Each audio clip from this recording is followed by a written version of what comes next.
Well, I think I'm calling our little painting done here now.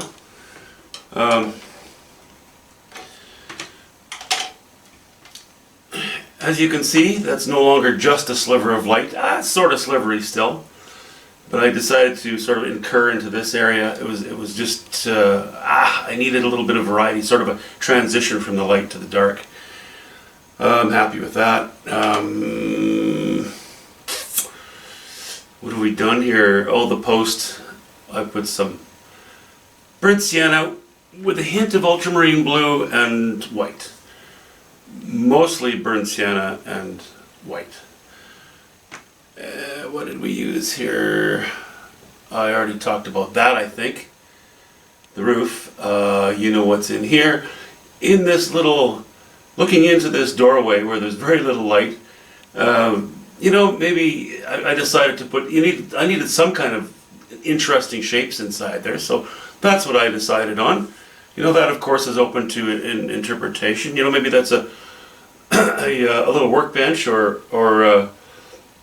maybe it's some fine English wainscoting. I don't know, but I thought that helped to complete the building. Yeah, we've made this to water. I had one of these fingers of fog that were catching light come down here, and I didn't like that. I thought there was too much of this going on. So I made this area a little darker, a little larger. Yeah, you know, I'll talk about the foreground colors a little bit here, because since I've changed it a bit, I didn't mention things, but I had painted in the foreground before doing the shed, but not brought it quite to, I didn't put the step 6 on it, so to speak. I hadn't applied the final colors. So in this area I have cad yellow pale and burnt sienna. This is yellow ochre and a bit of burnt sienna underneath, and cad yellow pale and burnt sienna, although very little burnt sienna, and a lot of white laid over top, just to give it that little bit of sparkle.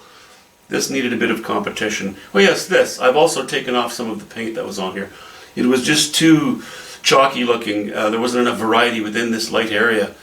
So I decided to remove some of that light. The rest of the sky was quite dry already, but because this area was basically titanium white and a little bit of cad yellow pale and a hint of yellow ochre, it remained wet enough, long enough for me to make the decision to scrape off some of that stuff.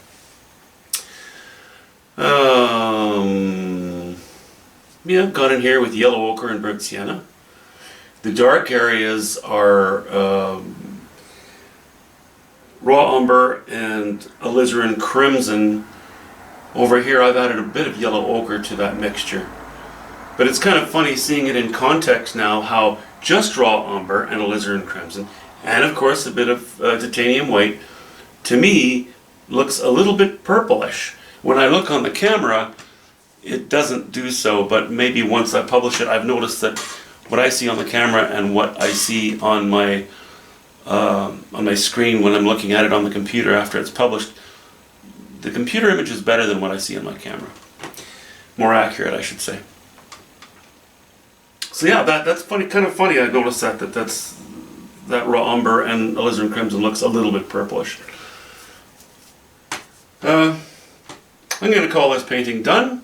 Can't think of anything else to say about it. I bought two 16 by 20s the other day. This is the first one. I'll get into the second one, well, pretty soon. Thank you for watching, guys. Hope you enjoyed coming along for this painting. I won't break down my efforts on each painting, and on all the videos this way. But I thought after doing a number of larger paintings, it was kind of fun just to take you along on a small 16 by 20, something that was done within however many videos. This is going to be 6 or something. Not too many, rather than having 20 videos.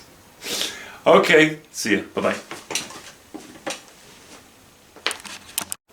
Once again, I forgot to end this video with a bit of a close-up and a scan around the painting. I think that's helpful, so we'll just do that quickly.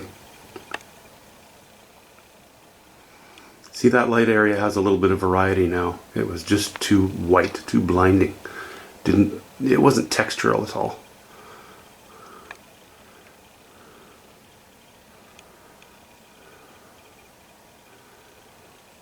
There's our fog bank catching a bit of light from behind it, but quite dark underneath. And our water, I kept our water pretty unimportant. And there's our little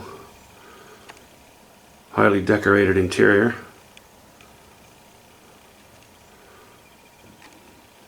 And our foreground with that very intense cad yellow pale and white in the lightest spots, but used very sparingly. It's so easy to go, well, that looks nice, to say that to yourself, and then you do another stroke and another stroke and another stroke, and before you know it, it doesn't look nice anymore because there's just too much of it.